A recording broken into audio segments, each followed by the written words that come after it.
em nome de Jesus. Amém. Quanto vale uma vida? Quanto vale uma pessoa vencer o obstáculo do preconceito social e religioso? Quanto vale um coração aliviado da culpa do passado que aprisiona o seu presente? Quanto vale o mais vil pecador usufruir e alcançar a graça de Jesus? Meu maior objetivo nesta manhã é te levar a uma reflexão. Então, no curso da ministração, eu vou fazer algumas perguntas, porque o meu objetivo é te fazer parar para pensar. Nós vivemos num mundo tão imediatista, tão ansioso, que a gente não para mais para ouvir as pessoas. Eu não sei se você já percebeu, mas quando você vai conversar com alguém, a pessoa não olha nem no seu olho mais. Nós perdemos essa essência de parar para ouvir as pessoas. E por isso nós estamos perdendo tempos preciosos, instruções preciosas. E eu queria buscar respostas para essas perguntas com um tema: o amor de Deus que procura, que perdoa e que celebra. Eu fiquei muito feliz nessa manhã. Eu vim para a intercessão às 8h30, e o Vieira, na ministração da manhã, ele citou Lucas 15. E é isso que eu queria falar com você nesta manhã. Lucas capítulo de número 15, verso de número 1 e verso de número 3. Obrigado, Felipe. Eu queria falar um pouquinho do amor de Deus. Porque um poeta arrebatado no seu entusiasmo escreve: ainda que todos os mares fossem tinta, e que todas as nuvens fossem papel, e ainda que todas as árvores fossem lápis, e todos os homens fossem escritores, mesmo assim, não poderíamos escrever o amor de Deus. Lucas 15, verso 1 ao 3. E chegaram-se a eles todos os publicanos e pecadores para ouvi-lo. Ouvir quem? Ouvir quem? Que bom que você está comigo. E os fariseus e os escribas murmuravam, dizendo: é este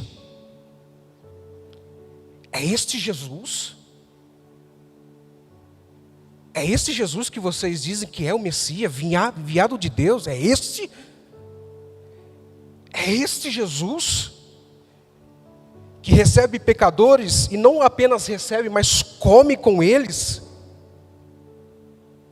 Vocês têm certeza que é esse que é o enviado de Deus? Diante disto, Jesus propôs esta parábola. Se nós quisermos viver o amor de Deus, a gente precisa abrir mão das cartilhas religiosas e nos agarrarmos com o Evangelho de Jesus. Essa é a proposta. Se você quiser viver a intensidade do amor de Deus, a gente precisa esquecer os 7 pulinhos. E a gente precisa agarrar o Evangelho de Jesus. Eu tentando fazer um exercício de entrar na mente de um religioso, uma pergunta surgiu: quem entre nós tem um poder ou pode classificar quem é digno ou indigno? Quem está perto ou longe de Deus? Quem é mais ou menos pecador?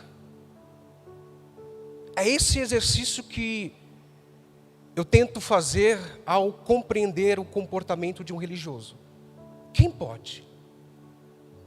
Paulo recebe uma inspiração, uma instrução de Jesus e disse: esse exercício é individual e intransferível, porque cabe ao homem, a cada um, examinar-se a si mesmo. Então, se você me perguntasse nesta manhã: Sandro, como é que eu estou diante de Deus? Eu diria: como é que você se enxerga? Qual é a sua reflexão introspectiva, interna? Porque quem tem que falar se você é digno ou indigno, se você está perto ou longe de Deus, se você é mais ou menos pecador, até porque é difícil classificar quem é mais ou menos pecadinho, pecadão, porque não existe isso. Todos foram destituídos, todos pecaram. Destituídos estávamos da glória de Deus. A mesa é um lugar sagrado para a cultura oriental. Convidar alguém para a mesa e partir o pão é uma ação de inclusão, uma ação de aliança. É como se alguém dissesse: você é de casa, você faz parte da família. É por isso que quando Jesus aceitou ser incluído à mesa com publicanos e pecadores, os religiosos se escandalizaram com a atitude de Jesus. Porque na cultura oriental, fazer isso era dizer: eu faço parte dessa família, eu partilho deste amor com esta pessoa. E isso era um escândalo para os religiosos. Não diferente dos nossos dias, na época de Jesus, havia um preconceito social e religioso.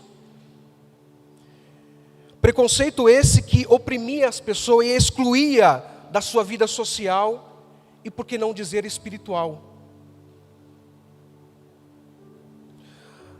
Esse preconceito trazia uma dor maior que uma dor física, humana. Em Mateus capítulo de número 9, verso 20, colocaram um jugo sobre uma mulher que sofria há 12 anos de uma enfermidade. E não bastava sofrer de uma enfermidade, ela precisava enfrentar o preconceito social e religioso. A fim de acabar com esse câncer social, essa mulher gastou tudo o que tinha. Mas num toque de Jesus, a sua vida foi completamente mudada.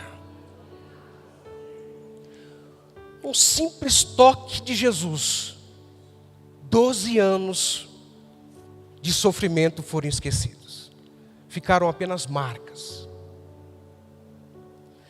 Engraçado que os discípulos olharam para Jesus diante de uma indagação, dizendo: quem é que me tocou? E os discípulos disseram: Senhor, desculpa, diante desta multidão, é impossível nós identificarmos quem é que te tocou. Mas Jesus: não, foi um toque diferente, não foi um toque da multidão, foi um toque de alguém que precisa. Sabe qual é a aplicação que aqui eu estou parafraseando, aplicação prática para as nossas vidas? A gente precisa sair da massa, da multidão e ser diferentes. Nós ouvimos no domingo passado uma fé que agrada a Deus, uma fé diferente. O preconceito religioso e social impedia as pessoas de clamar, os aflitos não podiam clamar. Marcos capítulo de número 10 e verso de número 48. E a multidão repreendia, dizendo que se calasse aquilo que gritava: Jesus, filho de Davi, tenha misericórdia de mim. O preconceito social e religioso calava aqueles que gritavam por socorro. E Jesus parou, pediu para chamar o cego, E olha que palavra linda de Jesus. Tem de bom ânimo. Levanta-te. E perguntou a ele: o que queres que eu te faça? Diga. Você está clamando à beira do caminho, o que quer que eu te faça? E ele respondeu: que eu tenha visão. Eu oro nesta manhã como uma forma de profetizar sobre a sua vida. Que as nossas orações sejam voltadas a isso. Para que os nossos toques em Jesus sejam diferentes. Para que as nossas orações a gente peça: Senhor, me dê visão. Me dê visão. E eu queria dar uma pausa nessa ministração para fazer uma nota de agradecimento. Porque recomeçar não é fácil. Requer maturidade para você perceber que o mundo não gira em torno de você. Recomeçar requer humildade para reconhecer que você precisa de ajuda e que você peça ajuda. E para recomeçar você precisa ter fé para acreditar que você pode recomeçar a sua história. Então eu volto à minha frase: recomeçar não é fácil, vírgula, mas nunca é tarde. Nunca é tarde. Há mais ou menos, um pouco mais de 3 anos, eu tive esse estralar na minha vida ministerial. Eu disse: eu preciso de ajuda. E aí o meu ego disse: Senhor, Sandro, mas você é pastor. E aí? Você dá estudo bíblico? E aí, Sandro, como é que faz? Mas eu entendi que não era tarde para dar 2 passos para trás, aprender e recomeçar. E eu pedi ajuda aos pastores da CBN. E a palavra que me deu muita força foram essas: vamos caminhar junto, irmão. A gente vai te discipular. A gente vai orar por você. E através dessa ação, eu fui curado de algumas enfermidades que a medicina não poderia curar. Eram umas feridas internas que nenhum remédio poderia curar. Feridas que a religião causou em mim. E aí o interessante é que quando a gente é curado, a gente tem a possibilidade de curar outras pessoas. Quando a gente começa a enxergar, eu tenho a possibilidade de mostrar o caminho para outras pessoas. E não só eu usufruir de uma cura interior, de um avivamento, porque avivamento não é pular na igreja.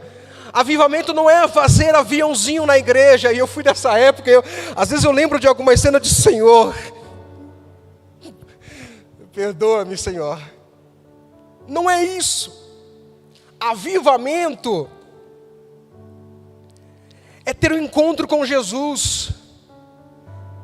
E quando eu tive um encontro com Jesus, a minha família foi curada.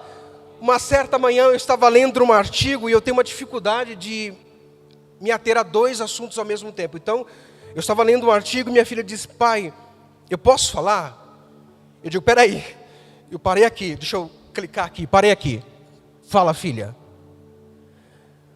Eu queria saber onde está os seus sermões. Eu disse: está na primeira gaveta do meu quarto. Eu posso pegar para mim? Eu disse: mas para quê? Foca no pai aqui, foca. É que eu queria aprender a pregar. Eu disse: uau! Eu digo: ela não canta, ela não toca, ela dança no ministério, dança. Será, Senhor? E aí eu disse para ela: filha, não vai dar certo porque foi uma revelação específica para um dado momento. Ela disse: pai, não importa, me entrega que eu quero organizar, eu quero aprender como é que faz para organizar. Então, eu não sei qual é a situação que você está vivendo na sua casa, mas se hoje você buscar essa cura, a sua casa será impactada por esse remédio chamado Jesus. Por esse remédio chamado Jesus. Porque quando nós vivemos uma vida plena com Jesus, isso é tão contagiante que as pessoas são impactadas, as pessoas são atraídas. Porque quando nós temos um encontro com Jesus, nós nos parecemos com Jesus. Porque Pedro, mesmo diante de uma dificuldade, de um temor, de negar Jesus, disse: eu não conheço esse homem. Uma mulher na multidão disse: não, ele parece com Jesus, ele fala como Jesus, ele é um dos seus discípulos. Porque quando nós temos um encontro com Jesus, é impossível a gente não parecer com Jesus, é impossível o evangelho não sair da nossa boca, porque essa presença de Jesus nos contagia, nos impacta. E nós precisamos parar urgentemente de olhar para as pessoas num ponto de droga, num ponto de venda de entorpecente. A gente precisa parar de olhar para as pessoas nos bailes da vida. A gente precisa parar de olhar para as pessoas nos bares, em qualquer circunstância, em qualquer lugar, e dizer as seguintes palavras: não tem mais jeito.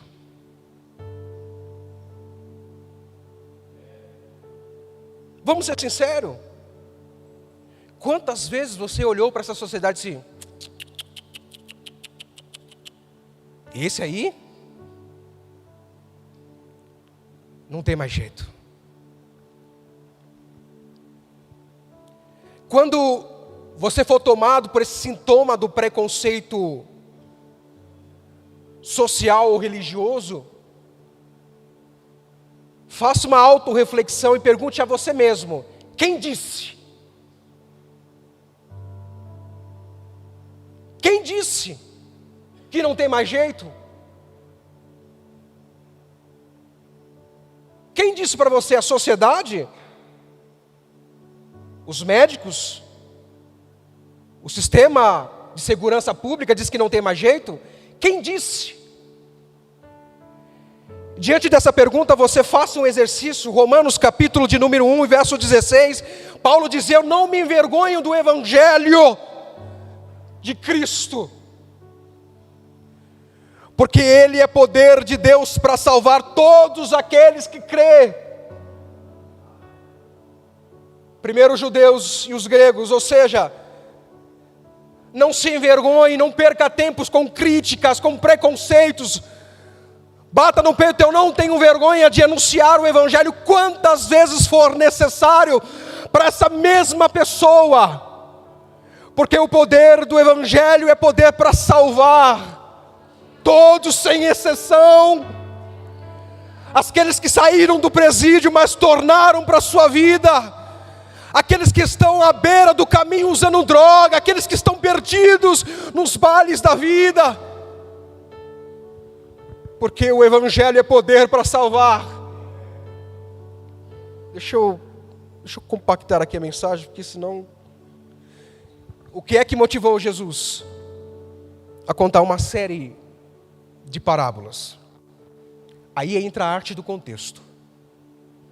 Toda vez que alguém te perguntar por que é que Jesus em Lucas 15 citou essas parábolas, o contexto é claro. Porque murmuraram porque Jesus partilhava com os pecadores. Esse é o contexto. E aí, na série de mensagens, por favor, Lucas capítulo 15, verso 4, a primeira história que Jesus conta aos religiosos é esta. Versos de número 4. Que homem entre vós? Diga, vocês religiosos. Vamos lá. qual de vocês, que é especialista em classificar pessoas, quais de vocês, tendo ovelhas, grave isso, perdendo uma delas, grave essa palavra unidade, uma delas, não deixa no deserto as 99 e não vai após a perdida até achá-la. Quem, tendo 100 ovelhas, perde uma? E aí, vamos aplicar no nosso contexto capitalista? Você tem uma fazenda, posso ouvir um glória aqui? Amém? Você está comigo? E aí você tem 100 cabeças de ovelha. Opa, ouvi um glória aí, hein? Alguém está recebendo. E aí você perde uma no rebanho. Talvez, pense com esse sonhador aqui, você vai falar assim, meu, eu tenho 99, cara, deixa eu preservar essas 99. A lei da natureza é isso, o reino animal é isso. Fica para trás os fracos, os defeituosos. Eu perdi apenas uma. Eu ainda tenho 99 para cuidar. A segunda história, no verso de número 8, a dracma perdida. E qual mulher que tendo 10 dracmas, uma moeda grega que era semelhante a um denário romano, um dia de trabalho árduo, se perder uma dracma, guarda isso, uma dracma, acende a candeia, não varre a casa e busca diligentemente até achar. Vamos aplicar de novo o nosso contexto capitalista? Eu tinha 10, perdi uma, eu ainda tenho 9, Sandro.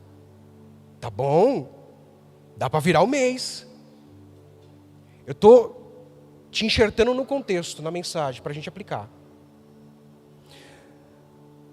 A segunda história, a terceira história, verso de número 11 ao 13, o filho perdido.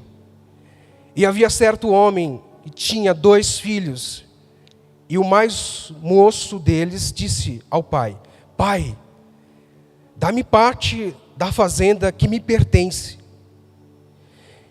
E ele repartiu com eles a fazenda. E poucos dias depois, o filho mais novo juntou tudo e partiu para uma terra longínqua, a qual desperdiçou a sua fazenda, vivendo de qualquer jeito. E aí eu fazendo um exercício sobre as parábolas de Jesus, tentando enxergar algo nas entrelinhas, eu percebi algo que eu queria que você entendesse junto comigo. Quando eu olhei, reli, orei, meditei, eu disse, tem alguma coisa aqui. Mas eu preciso tomar cuidado, porque isso aqui é um histórico literário, é uma alegoria. E parábolas eu não posso aplicar ao pé da letra. Mas algo me incomodou. E eu comecei a orar, a olhar, reler. E eu percebi que havia percas fracionárias. A primeira história, e eu estou com o meu professor de matemática da faculdade ali, se eu tiver errado, você levanta a mão aí, tá? Na primeira história, de 100 se perde quanto? 1%. A segunda história, de 10, se perde uma, 10%. A terceira história, um homem tem 2 e perde 1, 50%. Eu disse, não é possível ser algo de razão matemática. Não. Não é isso. Não, Sandro. Larga isso. Não é isso. Mas aquilo ficou latejando no coração. E aí eu queria aplicar 2 princípios sobre a sua vida. Princípios que eu fui ministrado. Primeiro princípio sobre percas é que não se trata de quantitativo, de números, mas se trata do que você precisou fazer para adquirir ou para conquistar. A questão aqui não era uma ovelha perdida, a questão aqui não era uma moeda perdida, a questão aqui não era um filho perdido, a questão é o que o pastor teve que fazer para adquirir aquela ovelha, o que a mulher teve que trabalhar para adquirir uma dracma, o que o pai teve que fazer para criar aquele filho com tanto amor, e quando ele vê o filho ainda em vida dizer, dai-me parte dos seus bens. Não é uma questão racional, matemática, não é uma questão de números, é uma questão do que você precisou fazer para adquirir. E aí eu quero dizer para você, o que você precisou fazer para estar aqui hoje, nesta manhã?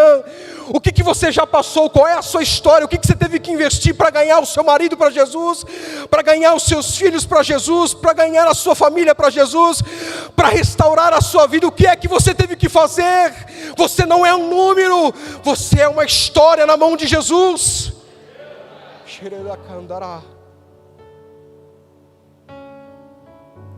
Você não é um número. No mundo corporativo, quando a gente vai mandar alguém embora, a gente fala de números.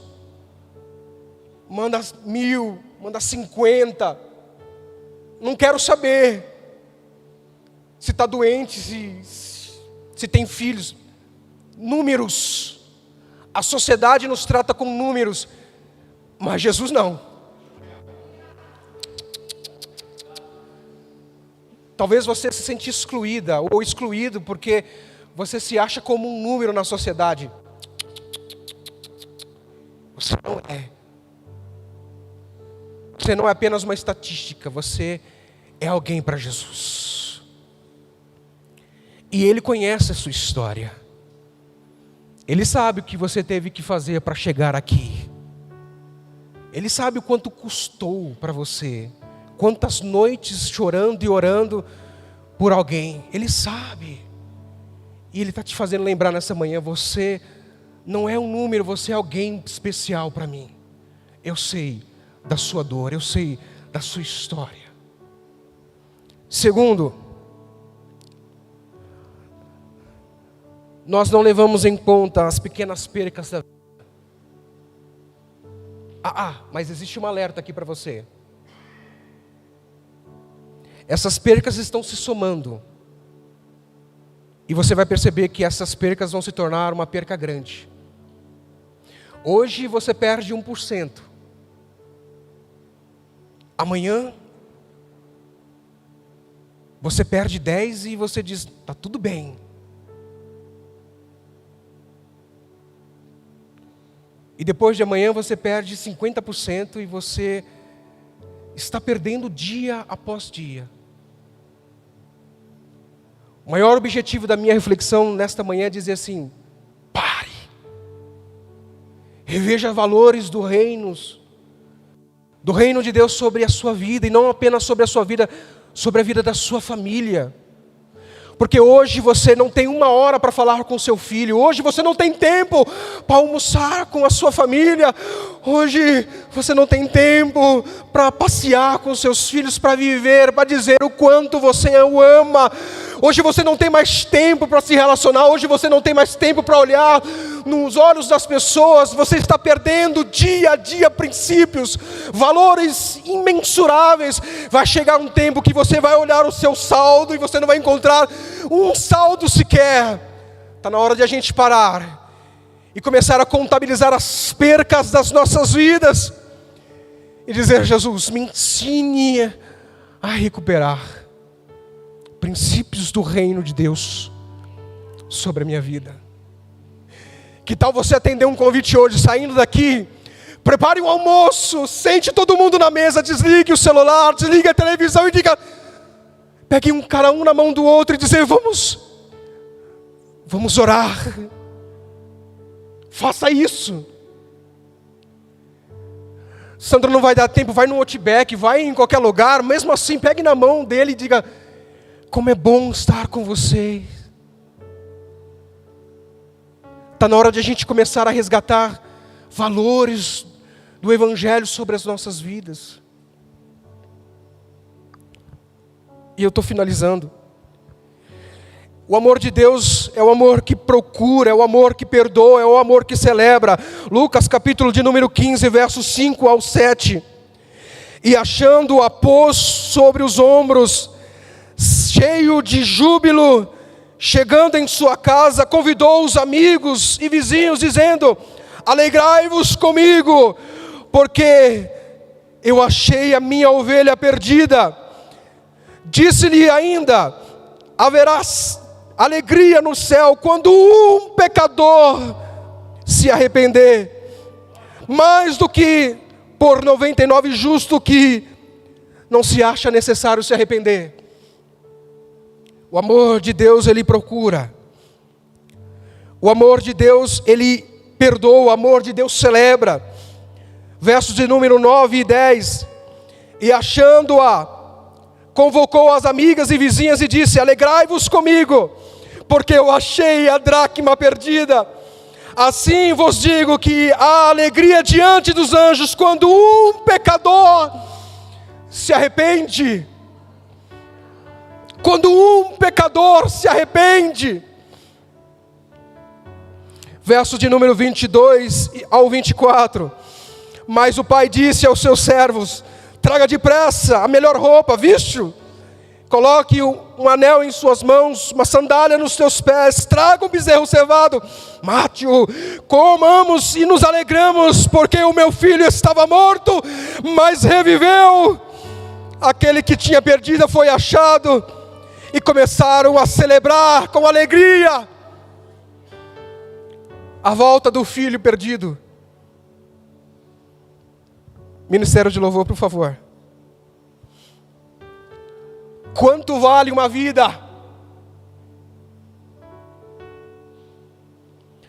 Lucas capítulo de número 23 e verso 46. E clamou Jesus em alta voz, dizendo: Pai, em tuas mãos entrego o meu espírito. E havendo feito isso, inspirou.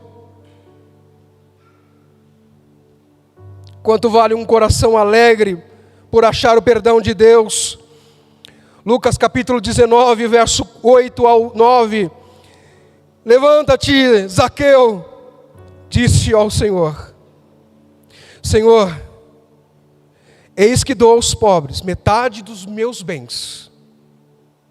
Eu estou alegre hoje, Jesus. Eu dou metade dos meus bens, porque não importa mais. Eu encontrei quem preenche a lacuna que há no meu coração. Não importa mais. Números, cédulas, moedas, não importa mais para mim, Jesus. O que importa é a sua presença. Se alguém eu tenho causado danos, eu quero restituir 4 vezes mais. E disse Jesus: hoje não é amanhã, é hoje. Hoje vem salvação em sua casa. E digo mais, a sociedade te fez esquecer de algo importante. Mas você também é filho de Abraão, a promessa está repousada sobre a sua vida. Quanto vale alguém ser liberto da culpa que vive hoje e viver a intensidade do amor de Deus? João capítulo de número 8, verso de número 10 ao 11. E direitou-se Jesus, e vendo ninguém mais além da mulher, disse: mulher, aonde estão os seus acusadores? Ninguém te condena? E ela disse: ninguém, Senhor. E ele disse: nem eu também te condeno. vai e não peques mais. Não está aqui no script. Talvez você ainda hoje, século 21, você vive as penalidades de uma condenação de alguém da sua família, dizendo que você nunca se tornaria ninguém, que você não seria ninguém na vida, que você foi um acidente, que você foi um acaso da vida.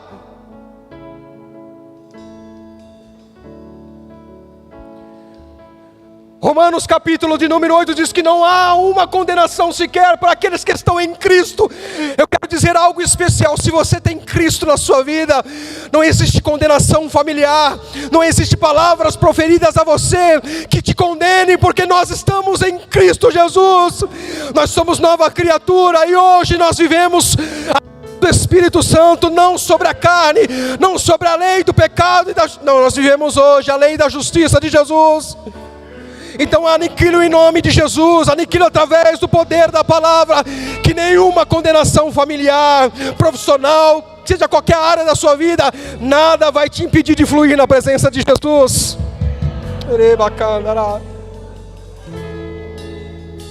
Eu não sou digno, Sandro. Lucas capítulo de número 8, depois da pesca maravilhosa, Pedro vê tudo aquilo e diz: não, Senhor, se afaste de mim, porque sou um homem pecador. Jesus disse: não temas, porque a partir de hoje, é hoje, Pedro, você não vai ser mais pescadores de peixe, você não vai ser mais o mesmo Pedro. Hoje eu te torno um pescador de homem, porque a minha presença transforma vidas.